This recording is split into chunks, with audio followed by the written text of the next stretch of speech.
conflicto entre Rusia y Ucrania? Pues recordemos las palabras de Mark Rutte, ¿no? El secretario general de la OTAN esta semana, Camila, diciendo que una derrota de Ucrania es un golpe muy duro a la organización. Organización, además, Camila, que recuerde, está entre la espada y la pared por las palabras de Donald Trump frente al gasto de defensa o a la inversión de defensa que tiene Estados Unidos frente, valga la redundancia, a otros países de la misma. Pero hablemos un poco de lo que significan estas palabras, estos anuncios de Donald Trump y esta cercanía con Zelensky y la amenaza de repercusiones, sobre todo de sanciones a Putin si el señor no se sienta a hablar. En línea está con nosotros Ignacio García Valdecasas. Camila, él fue embajador de España en Paraguay, en Chipre, fue asesor de la Secretaría de Estado para la Unión Europea, fue cónsul general de Estado en Ciudad del Cabo, en fin, fue embajador en Palestina de España, cónsul general de Jerusalén y además fue ministro consejero y encargado de negocios en la Embajada de España en Moscú. Así que conoce muy bien lo que está pasando en esa parte del planeta. Embajador Ignacio García Valdecasas, gracias por acompañarnos hasta ahora en Blue Radio. Hola, buenas tardes. Muchísimas gracias por invitarme. Para mí es un placer y un honor estar con vosotros en este momento. Embajador, yo quiero iniciar esta conversación con la duda que tiene mi compañera Camila Zuluaga, que es tal vez la duda que tenemos todos. ¿Podrá Donald Trump en corto plazo lograr un cese al fuego? Cese el fuego, no. Yo vengo analizando la trayectoria de Trump en política exterior desde hace 2 años en el canal Negocios TV en Madrid y he venido siempre diciendo que Donald Trump es impredecible e impredictible. Sin embargo, en el terreno ucraniano es donde esa imprevisión es más tenue, más ligera, porque desde el principio ha venido manifestando una postura muy favorable al final de la guerra, que en definitiva es favorable en cierto modo a las posiciones de Rusia y en contra de las posiciones de Ucrania. Pero lo que sí puedo decirle a la audiencia de Blue Radio es que Rusia no va a aceptar en ningún caso, en ningún momento, un alto el fuego. ¿Por qué? Porque Rusia no se fía de nosotros, no se fía, cuando digo nosotros me refiero a los países de la OTAN. Rusia no se fía de los países de la OTAN, especialmente de Estados Unidos, porque se le ha estado engañando prácticamente desde el principio de este siglo XXI. El primer engaño fue en Chechenia, cuando Putin estaba y la Federación Rusa estaban ayudando 100% a Estados Unidos en su guerra en Afganistán, entrada, salida de material, todo fue por base rusa. En ese momento Estados Unidos estaban colaborando y ayudando a los terroristas yihadistas chechenos. Luego vinieron los acuerdos de Minsk, donde el presidente Poroshenko de Ucrania dijo que era un engaño para ganar tiempo, de manera que permitiera a Ucrania entrar de facto en la OTAN para imponer por la fuerza su posición en el Donbass, donde la población rusa, no rusófona, rusa, pues se había levantado contra de ciertas medidas del gobierno de Kiev, donde se había producido un golpe de Estado.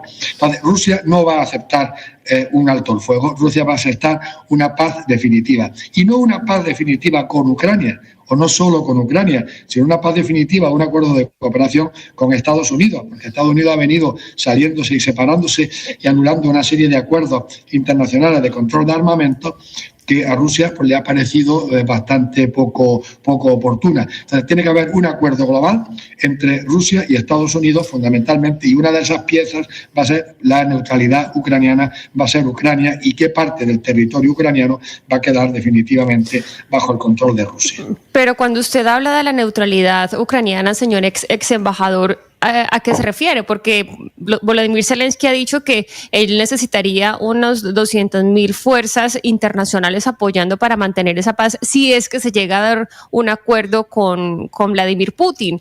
Y esto de una u otra forma pues hace pensar que Vladimir Putin no va a estar muy de acuerdo, porque eso significaría tener más fuerzas occidentales ahí en el patio de su casa.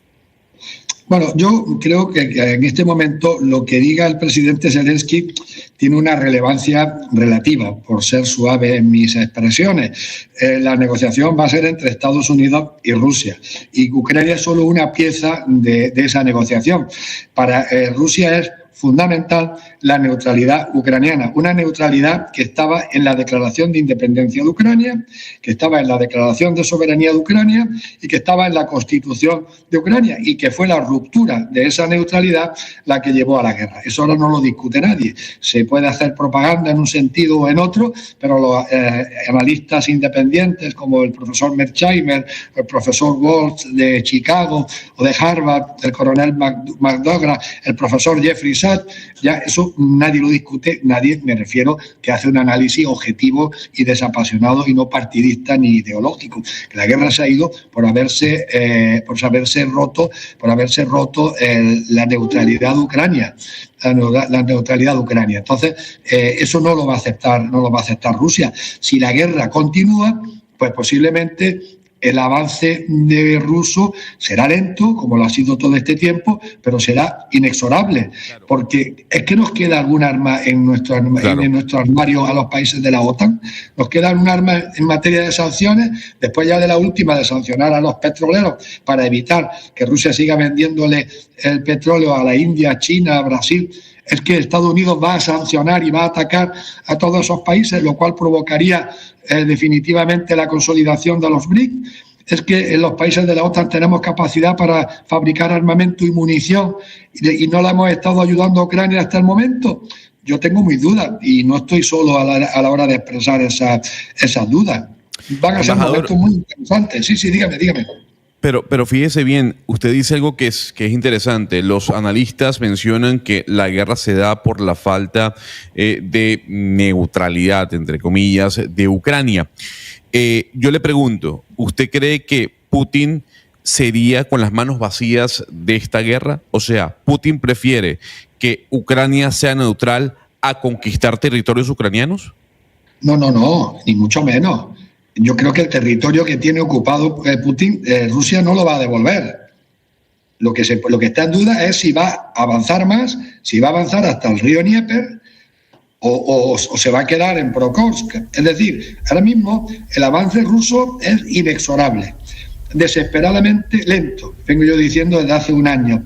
Pero es inexorable. Pero entonces, discúlpeme que lo interrumpa, ex embajador, quiere decir que un acuerdo que plantearía Donald Trump es, que se acabe esta guerra ya, Rusia quédese con el territorio que invadió, eso ya usted lo anexa a Rusia y pues Ucrania le toca tragarse el sapo de perder una porción de su territorio y así quedamos pues todos tranquilos. O sea, es decir, la negociación pasa por decirle a Putin, está bien, quédese usted con ese pedazo. Lamentablemente es así y esto para Ucrania ha sido una tragedia para su pueblo, pero hay que recordar que Ucrania y Rusia habían llegado a un acuerdo de paz al finales de marzo del año 22, justo después del comienzo de la invasión rusa, y que fueron los países de la OTAN, en concreto el Reino Unido y Estados Unidos, los que le forzaron a Zelensky a romper el acuerdo que se había llegado con Rusia en Estambul. Eso no lo digo yo, eso lo ha reconocido hasta la propia Victoria Nuland, que fue la que organizó el golpe de Estado del Maidán en Kiev para echar a un presidente legítimo que era Yanukovych y poner un régimen que había llegado al poder rompiendo el Estado de Derecho. Ahora yo le pregunto, ¿qué tan bueno es eso para Europa y para Occidente? ¿Por qué? Porque hacer esta negociación, y eso lo dijo en algún momento Boris Johnson cuando estaba de primer ministro del Reino Unido, es si permitimos a Putin que siga anexando territorio, si el acuerdo de paz se llega diciendo, no pasa nada que usted se haya robado un pedazo de Ucrania, pues esto va a hacer que nunca pare y que vaya y que piense que pueda anexar territorios de otros países de Europa del Este, no ahorita, pero sí en un futuro. Por eso, esta negociación que plantea hoy o que estaría sobre la mesa y que seguramente es lo que está pensando Donald Trump, ¿qué tanto le conviene a los países miembros de la OTAN? Pues no les conviene nada, no les conviene absolutamente nada, pero si se llega a esa solución es porque no tienen otra alternativa que aceptarla. En cuanto a que es el principio de un avance posterior ruso, pues la mayoría de los analistas independientes dicen que no, porque entre otras cosas Rusia tiene una limitación económica y de población. Fíjese, para enfrentarse a Ucrania, que es un país, la quinta parte más pequeña que Rusia, su avance le ha costado 2 años avanzar apenas 50 o 60 kilómetros. Entonces, la mayoría de los analistas que consideran que Ucrania era una amenaza existencial para Rusia, los dijeron los rusos. Yo se lo he oído en público y en privado, oficiales y amigos, desde el año 2008, cuando se abrieron las puertas de la OTAN a Ucrania de una manera irresponsable a Ucrania y Georgia. Es una amenaza existencial, pero no es una amenaza existencial el resto de los países de la Europa miembros de la OTAN, y eso lo había aceptado Rusia, no de mucho agrado, pero lo había aceptado. Es decir, los observadores independientes, lo que ocurre es que los observadores independientes, como Mersheimer, Walsh o el Jeffrey Sachs, pues no están en los medios, no se les saca el CNN porque no conviene. Entonces, los que quieren de verdad enterarse de lo que está ocurriendo, tienen que bucear en YouTube, tienen que ir a escuchar a uno, a escuchar a otro, y tienen que estar buceando en YouTube para encontrar la verdad. Y claro, la gente no tiene tiempo para eso. Yo, que conozco el paño porque he estado 42 años en el negocio, a mí me engañan. Y a mí me han engañado, pues imagínense a la opinión pública normal y corriente. A mí me engañaron cuando volaron el Nord Stream 2 y por unos días, una semana, llegué a estar convencido de que había sido Rusia quien había volado el Nord Stream 2, y fue en un pueblito de Andalucía, en una discusión en un bar de campesinos, donde me di cuenta que era mentira, que un señor que ha hecho una inversión de 17.000 millones de euros en una tubería que tiene el grifo y el control en su casa, no se va a levantar una mañana de mal humor a ponerle un cartucho de dinamita y volarlo por los aires. Es decir, que hay mucha desinformación, hay muy poca información y mucha manipulación y mucha mentira. Exembajador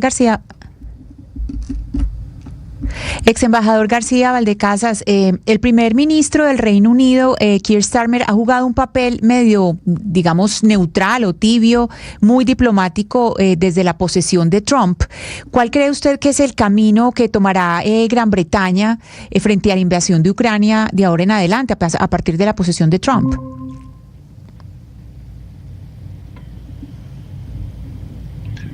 Ex embajador. Sí, ahora le oigo. Ahora sí que no, estos últimos minutos no le he oído. Ana Cristina. Ex embajador García Valdecasas le estaba preguntando precisamente por el papel del Reino Unido y del primer ministro Keir Starmer, que desde la posesión de Donald Trump ha jugado un papel, digamos, tibio o muy neutral, ha sido muy diplomático, digámoslo así. ¿Cuál es el camino que usted cree que tomará Gran Bretaña frente a la invasión de Ucrania ya con Donald Trump en el poder? Bueno, no me llame ex embajador porque embajador es un título, no es un cargo. Uno es el cargo embajador en Palestina, pero el título es un título vitalicio, pero explicando lo del Reino Unido. No ha tenido nunca un papel tímido. Fue Boris Johnson el que tomó la iniciativa de oponerse a la paz que habían alcanzado los ucranianos y los rusos. Y Keir Starmer fue el que tomó la iniciativa para darle los misiles de alcance intermedio a Ucrania. Y ahí se pusieron de acuerdo su ministro de Asuntos Exteriores, Lammy, con el señor Anthony Blinken. Y menos mal que en ese momento el Departamento de Defensa de Estados Unidos paró esa espiral que nos iba a llevar a un descontrol en la guerra de Ucrania, en la que posiblemente íbamos a llegar al intercambio de armas nucleares. Entonces, no, lo que ocurre es que ahora Keir Starmer tiene un grave china en piedra en su zapato porque le ha declarado la guerra Elon Musk, y Elon Musk es el asesor más cercano que tiene el presidente Trump. Entonces, el papel que va a jugar el Reino Unido ahora, pues yo no creo que sea muy relevante con Trump, aunque puede ser muy relevante y muy influyente en los escalones intermedios del Deep State norteamericano, del establishment norteamericano, en materia de defensa y en materia de inteligencia, puesto que han tenido y tienen y van a tener una cooperación íntima entre los dos países, pues desde hace más de un siglo, casi desde que se reconoció la independencia de Estados Unidos por parte del Reino Unido. Pues, embajador Ignacio García Valdecasas, gracias por atendernos, por regalarnos esos minutos para entender un poco lo que significan los anuncios de Donald Trump frente a la situación en Ucrania y en Rusia, y pues las implicaciones que esto puede tener para el resto del mundo. Un saludo especial y feliz tarde para usted allá en España. Un honor estar con la ganadora del premio Simón Bolívar y un placer estar con todos vosotros. Estoy a vuestra disposición para el futuro. A usted, embajador, muchas gracias por atendernos. 11 de la mañana, 33 minutos. Pero Lucas,